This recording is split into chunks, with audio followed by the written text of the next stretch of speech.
Moving on to the presentation, I certainly want to get to the main focus, which is AI and personalization, but just based on your results in the chat earlier, you do want to hear about some of the challenges and some of the benefits that we're seeing. I want to spend just maybe 5 minutes or so on this section. Number one, as an administrator and someone who works with schools, the biggest challenge for me, I'm driving in the fog right now. I've been through a number of change initiatives in my district, from iPad integration to LMS integration, new student information system, the pandemic, and now AI. I know what this looks like. I know the steps that we need to take to bring people on board and to get consensus and to train teachers and to make sure students are using all of these tools appropriately. I know those things. We all do. But I can't see it clearly because I don't know exactly where AI is going. And sometimes I don't even know where it's coming from. So I'm driving in the fog. I know the road. I've been on the road before, but I just can't make out the stop signs, right?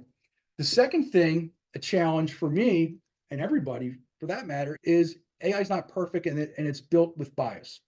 And there was a recent issue with Google when they released their Gemini, their latest update on Gemini, and people went to Google and they typed in, give me 100 images of doctors. And the AI returned close to 100 images of older white men as doctors. And then they said, well, that probably doesn't seem right. Let me try a different way. Give me 100 images of flight attendants. And then returned close to 100 images of young female white flight attendants. Someone might say the AI is trained on millions of pages of information and data. And for a really long time, the majority of people who fit those professions were older white men or younger white women. Okay, that you can make the case for that. But then you get to the third example where people put into Gemini, return me 100 images of people on social services in the United States, programs like welfare. And it returned close to 100 images of peoples of color. So that's obviously wrong because the great majority, close to 80% of the people in America on social services are white. So there's obviously not training data to show that it was justified to return that image. So we still have issues around bias, and we have to always be conscious of that. So that's an issue. One of the things that I constantly want to reinforce to our teachers and parents is this notion of the Elijah effect. And if you're not familiar with it, essentially Elijah was the very first chatbot in 1966. I didn't know that until I read about it, but it's fascinating. It was that long ago. But the Elijah effect is, as the AI gets better and more accurate, people have a tendency to falsely attribute human characteristics to this technology. And I've been guilty of this as well, right? But I can just imagine kids going home for homework, teacher teaching a math lesson during the day, kids going home for homework, doing some math problems with AI. They come back the next day and they tell the teacher, oh, you had it all wrong. The AI told me this, without the clear understanding that the AI could be wrong and the AI isn't always right and the AI isn't human. That could be an issue. We've all had, my kids, when they were teenagers, we've had debates at the dinner table.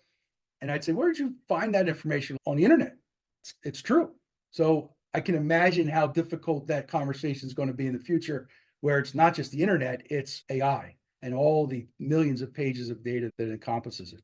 Last thing I want to say about some of the challenges is the environmental impact. So I'll try to parse out this infographic on the screen.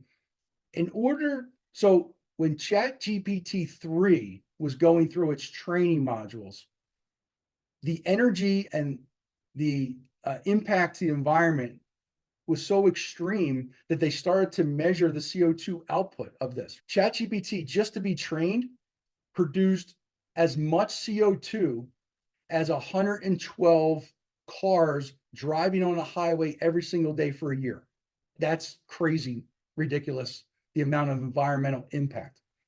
As we move into images and video, which is the next evolution of AI, a recent study out of MIT found that just to produce one image, AI-generated image, consumes the same amount of energy as charging your cell phone from 0 to 100.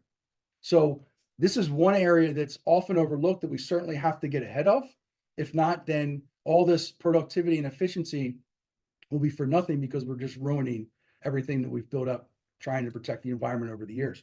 Quickly, there's a lot of benefits. Outside of being super smart, AI is already 20% more accurate in reading mammograms. The financial and banking system has saved over hundreds of millions of dollars using AI to prevent fraud. The supply chains companies, the manufacturers across the country are using AI to optimize their delivery schedules and their routes and reducing fuel costs and things like that. There is a lot of benefit to AI. There still remains, and in my opinion, will always remain a lot of challenges related to AI. I wanted to just spend some time to address those things because I know they are concerns for a lot of people. Thank you for watching. If you enjoyed this video, be sure to like, comment, and subscribe. To stay up to date about future Ed Talks and other presentations and workshops, be sure to follow us on social media. Links are in the description. To be part of future Ed Talks, please consider joining our PLC.